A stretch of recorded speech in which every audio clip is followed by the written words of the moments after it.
Dulu di sebuah negara besar yang bernama Turki, beberapa tahun yang lalu ada rombongan jamaah haji yang akan berangkat. Kemudian di bandara itu diumumkan bahwa sebentar lagi pesawat akan segera berangkat. Maka para penumpang pesawat yang akan berangkat dari bandara Istanbul Turki menuju Makkah diminta untuk segera menaiki pesawat. Ketika seluruh penumpang yang dimaksud sudah naik, tiba-tiba ada seorang nenek yang tidak mau naik ke dalam pesawat. Alasan nenek itu sederhana, karena barusan mendengarkan suara adzan. Sebelum pesawat itu berangkat, nenek ini mendengarkan suara adzan. Beliau lebih memilih untuk sholat dulu dibandingkan dengan naik ke pesawat. Walaupun sebenarnya secara hukum fikih dibenarkan bagi orang yang sedang dalam bepergian, dalam perjalanan, untuk melakukan sholat qasar ataupun sholat jamaah. Tetapi beliau tidak melakukan itu. Beliau lebih memilih tetap tinggal di bandara walaupun pesawat itu berangkat. Karena ibu ini yakin bahwa siapapun yang bertakwa kepada Allah, siapapun yang mengikuti perintah Allah, yang taat kepada Allah, yang sungguh-sungguh dia patuh kepada perintah Allah dan Rasulnya, patuh kepada perintah agama, tidak lalai kepada kewajibannya, maka Allah pasti tidak akan pernah melalaikannya. Setelah beberapa kali di bandara diumumkan memanggil kembali ibu yang dimaksud, tapi ternyata ibu ini tidak bergeming. Ibu ini tetap melaksanakan sholat asar di bandara Istanbul Turki. Di dalam sholatnya dia tidak mengingat apapun, dia tidak mengingat penerbangannya, dia tidak mengingat tujuannya haji. Dia hanya ingat satu, bahwa aku ini adalah hamba Allah. Apakah dalam perjalanan aku masih hidup? Jangan-jangan dalam perjalanan aku tidak diberikan kesempatan oleh Allah untuk melaksanakan sholat.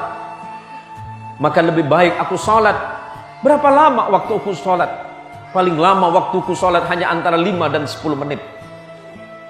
Maka karena keikhlasan ibu ini, dia tetap sholat. Dia patuh kepada perintah Allah. Dia lebih memilih ditinggalkan pesawat yang berangkat ke tanah suci Makkah dibandingkan dengan meninggalkan sholatnya. Setelah 1 jam berlalu, ibu ini tetap berada di tempatnya.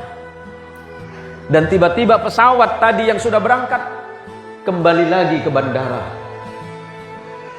Apa alasannya? Pesawat yang sudah berangkat 1 jam dari bandara Istanbul Turki kembali lagi. Apa alasannya? Ternyata pilot memerintahkan pesawat ini kembali lagi ke bandara Istanbul, tidak melanjutkan perjalanannya ke bandara King Abdul Aziz Jeddah. Alasannya satu, karena ada seekor burung pipit yang memasuki mesin pesawat. Dan ini di luar akal. Ini di luar nalar. Karena tidak mungkin baling-baling pesawat yang begitu cepatnya bisa dimasuki oleh apapun. Jangankan seekor burung pipit, bahkan debu sekalipun akan susah untuk masuk. Tapi disitulah Allah menunjukkan kehebatan dan kekuasaannya. Allah dengan kemahaagungannya membuktikan bahwa barang siapapun yang bertakwa kepada Allah dengan sebenar-benarnya, dia tidak akan pernah dibuat susah oleh Allah.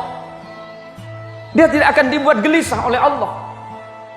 Seperti apapun keadaannya, dia akan selalu yakin dan yakin bahwa Allah selalu bersamanya. Apakah hanya karena persoalan duniawi yang sedikit ini membuat kita lalai dan lupa kepada Allah? Harta duniawi ini pada akhirnya semuanya akan ditinggalkan oleh kita. Pilihan hidup hanya 2. Kita yang meninggalkan atau kita yang ditinggalkan.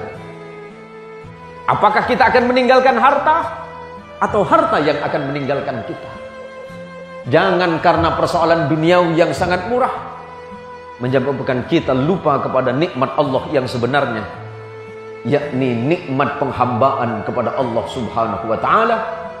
Dan yang paling penting, jangan lupa kewajiban kita kepada Allah Subhanahu wa taala, yakni sujud dalam sholat kita. Semoga sujud kita ini semuanya diterima oleh Allah Subhanahu wa taala.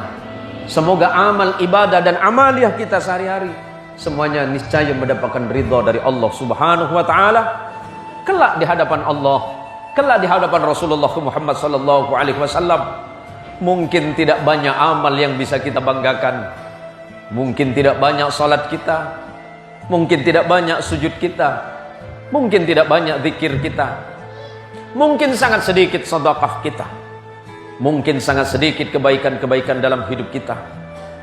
Tapi siapa tahu di antaranya ada satu sujud yang diterima oleh Allah Subhanahu wa taala, dan satu-satunya kebanggaan kita sebagai hamba Allah adalah sujud kita kepada Allah Subhanahu wa taala.